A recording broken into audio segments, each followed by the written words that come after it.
Roghnu's data anomaly analytics helps companies proactively monitor their Sage Intact environment for best practices and risk management.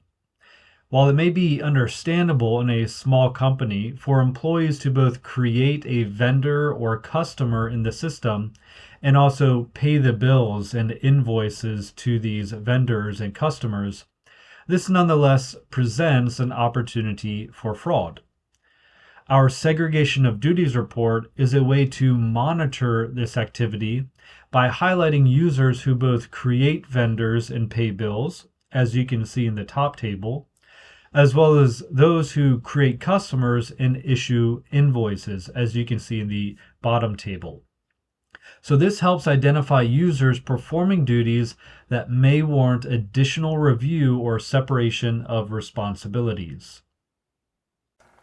For more information on working with Roghnu and exploring how the data portal can help you get the most out of Sage Intacct alongside your other critical business data, scan the code on the screen or click in the link in the description.